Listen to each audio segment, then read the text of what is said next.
പരീക്ഷയിൽ എല്ലാ വിഷയങ്ങൾക്കും A+ നേടിയ മുരുകലക്ഷ്മിയെ കോൺഗ്രസ് പുന്നസിറ്റി 3-ാം വാർഡ് കമ്മിറ്റിയുടെ നേതൃത്വത്തിൽ ആദരിച്ചു. പാർട്ടി ഭാരവാഹികളും ജനപ്രതിനിധികളും നാട്ടുകാരും ചടങ്ങിൽ പങ്കെടുത്തു. +2-വിന് തിളക്കമാർന്ന വിജയം നേടിയ മുരുകലക്ഷ്മിക്ക് കോൺഗ്രസ് കമ്മിറ്റിയുടെ ആദരം. ഇന്ത്യൻ നാഷണൽ കോൺഗ്രസ് രാജക്കാട് മണ്ഡലം പുന്നസിറ്റി 3-ാം വാർഡ് കമ്മിറ്റിയുടെ നേതൃത്വത്തിൽ പ്രദേശത്തെ മിടുക്കിക്ക് സ്നേഹാദരം നൽകി. +2 പരീക്ഷയിൽ എല്ലാ വിഷയങ്ങൾക്കും A+ നേടി ഉന്നത വിജയം കൈവരിച്ച മുരുകലക്ഷ്മിയെ വാർഡ് കമ്മിറ്റിയുടെ നേതൃത്വത്തിൽ ആദരിച്ചു. ചടങ്ങിൽ വെച്ച് മുരുകലക്ഷ്മിക്ക് രാജക്കാട് കോൺഗ്രസ് മണ്ഡലം പ്രസിഡന്റും രാജക്കാട് ടൗൺ വാർഡ് മെമ്പറുമായ ജോഷി കന്യാക്കുഴിയിൽ 17,500 രൂപയുടെ ക്യാഷ് അവാർഡും മൊമെന്റോയും നൽകി ആദരിച്ചു. ഭാവി തലമുറയ്ക്ക് മാതൃകയായ ഇത്തരം മിടുക്കരെ പ്രോത്സാഹിപ്പിക്കേണ്ടത് സമൂഹത്തിന്റെ കടമയാണെന്നും മുരുകലക്ഷ്മിയുടെ ഈ നേട്ടം നാടിനാകെ അഭിമാനമാണെന്നും ചടങ്ങിൽ പങ്കെടുത്ത നേതാക്കൾ ആശംസിച്ചു.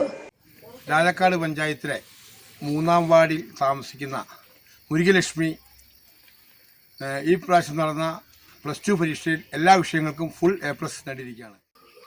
സാമ്പത്തികമായി വളരെ പിന്നോക്കം നിൽക്കുന്ന ഒരു വീട്ടിലെ കുട്ടിയാണ് മുരുകലക്ഷ്മി. അതുമാത്രവുമല്ല, 6-ാം ക്ലാസ് വരെ തമിഴ് മീഡിയത്തിൽ പഠിച്ച് തുടർന്നുള്ള പഠനം 10-ാം ക്ലാസ് വരെ NRCTയിലും അതിനുശേഷം രാജാക്കാടിലുമാണ് ആ കുട്ടി പഠിച്ചത്.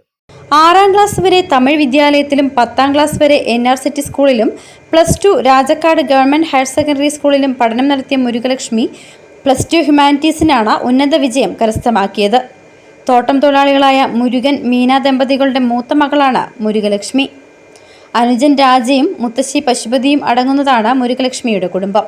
DCC vice president Arun KS, മണ്ഡലം secretary Latheesh VS, ward president Aby Puthenveettil, INDUC മണ്ഡലം ട്രഷറർ ഷൈനി സന്തോഷ്, ജോസ് തട്ടാർകുന്നേൽ, ഷിബു കാനട്ട്, ജഗ, എസ്തപ്പാൻ പെരിയക്കോട്ടിൽ, സുമ അച്ഛൻകുഞ്ഞ് എന്നിവർ സ്വീകരണ പരിപാടികൾക്ക് നേതൃത്വം നൽകി. City vision, Rajakkad.